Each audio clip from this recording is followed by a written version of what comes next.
Because you're going to ask me, what are the benefits of fasting? I was on stage 3 years after Arnold retired from bodybuilding. When somebody says, how much does Titan bench? 315? 315? He's already 300 pounds. How can he only bench 315?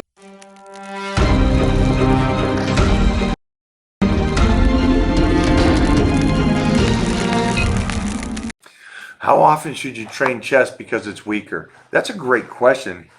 So weak body parts, prioritize them, and then find out what works for you. My recommendation, like I'm getting a guy ready for a movie right now, and we are prioritizing his chest and we're prioritizing his shoulders so it looks great. We only have 8 weeks, so we got very little time to do this. So we're over prioritizing that. And then also, it's not so much about how much more you train those body parts, but how you tone down other things. You got genetic legs. Legs once every 2 weeks instead of every week. Save the energy for what's important to recover.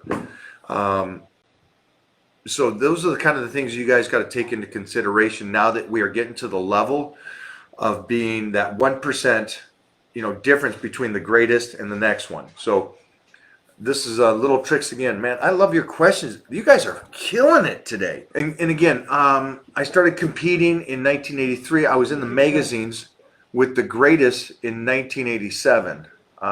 So I was around everybody you're thinking of. Remember, I was on stage 3 years after Arnold finished competing.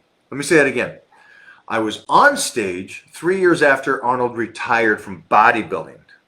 So that gives you an idea on how long I've been doing this. So the same as you trained your biceps? 87, in the magazines around all the greatest. I got to meet Sergio Olivier. I never got to meet Sergio Nubret, if that's the correct spelling. I wish I had. I met Steve Reeves. I wish I had more time with Steve Reeves. I got to meet him, and I got to sit down and dinner with Steve Reeves. These are some old time guys. Did you meet Alcatraz? Clint Eastwood? Yeah, he swam to Alcatraz. Jack LaLanne? Jack LaLanne. You ready for a story about Jack LaLanne? Jack LaLanne's old. Jack LaLanne is going to get the Lifetime Achievement Award. And so, well deserved. This is from Time Life magazine. And Life magazine was one of the biggest magazines in the early years through the 80s, 90s, or so on and so forth. You want to talk to him, Mo? Serge? Yeah. Sorry. With that being said, I got a phone call, and they said, Jack LaLanne's getting the Lifetime Achievement Award, and we want the Titan to present it and announce it. And I was like, that's an honor. That is an honor. So, yes, I've got to meet him. I've been around him. Clark worked a lot with him. Oh, did he? Yeah. He was one of Clark's mentors. Oh, no shit. And hey, that kind of makes sense. Right? Right. And when I met Jack, I guess he was around 93, I think he was. Energetic, hyper as anything. But again, a complete freak. And my dad's idol, him and Steve Reeves. So I got to meet him. Let me go new school. I've met everybody. The old school really impresses me because I got to see the, there's one-hit wonders, doesn't impress me.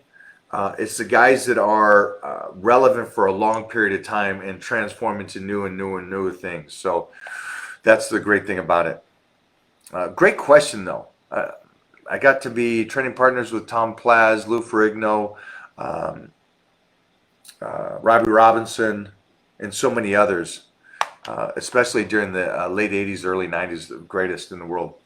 Because you're going to ask me, what are the benefits of fasting? For me, the benefits of fasting are showing me how strong I am mentally in the gym to do something. Can I lift in a depletion phase like that? Can I retain that dense muscle that's been there for 40 years? Those are the main things for me. Does it build the immune system? No, it weakens it. Does it? Can you keep muscle? You're starving your body. Of course not. You're breaking it down. Does it help your digestion and all those things that those people say it does? Absolutely not. When you run away from something, it gets worse. and one of the things I always found is when I do fasting for a long period of time, like 2 months of incorporating fasting in, my body slows down so much. It's ridiculous. It's like it forgot how to utilize food. It forgot how carbohydrates function in the body. It forgot how to digest them. It forgot. It's the absolute opposite of everything you guys have ever in your lives read. The only benefit about it is testing it mentally, your ability, and how you feel mentally when you're fasting. You're at a peak, and your mind is going. It's going everything. But my belief is, I would rather be 70% of everything instead of 100%. So the guy that goes, I trained at 100% today. I ate perfect today. Great, keep it up. I did the very best I can at 70%, knowing that I can maintain 70% for a lifetime. So here's to the D1 ball player. And this is how strength coaches used to teach you and still do. And this is what I do with all my NFL football players. It is a controlled pull to the chest with a pause and then an explode. It's funny to see athletic trainers training athletes in a full explosion motion. So, it's like this. This is how you do. Tell me one position where you're doing this before you get to push the guy off.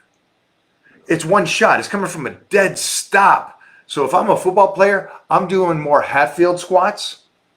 So you bring the bar down, you stop, and then you explode up. Bring it back down, rest, explode up. Because everything athletic-wise is an explosion. It is not a continuous motion.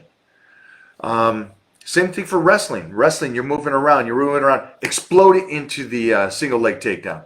Boxing, same thing. You're very relaxed, explode.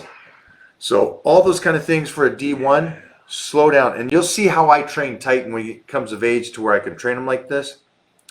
Everything will be tougher, so which I'm going to love the response when somebody says, how much does Titan bench? 315? 315, he's already 300 pounds. How can he only bench 315? And then he'll get down on the Titan bar and do 315 for 10 reps on a high bench. And so it's those kind of things. How much does he squat? Well, 500. My guys all squat 700.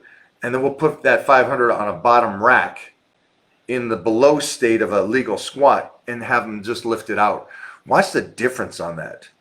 So I would start training that way. It's as heavy as you can, yes. Moderate reps, and it's the explosion out of those drop holds. All right.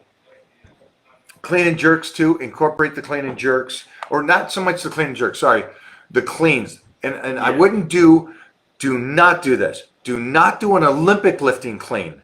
Irrelevant to helping you. Do a power clean. Power clean and muscle clean. Yeah. That's where it's at. Do those. Do not do Olympic lifting. Olympic lifting is something completely different form-wise, which it will not help you athletically because it takes out the hamstrings and glutes. Do a power clean so it incorporates that explosion and your traps and your upper body strength on lifting that stuff up. Two completely different exercises. How to build bone density, nutrition, making sure that you're feeding the connective tissue, lifting heavy for you, the right rep range, and nutrition. The best body part I admire the most, hamstrings. Hamstrings and rear delts are the two body parts that I think are amazing.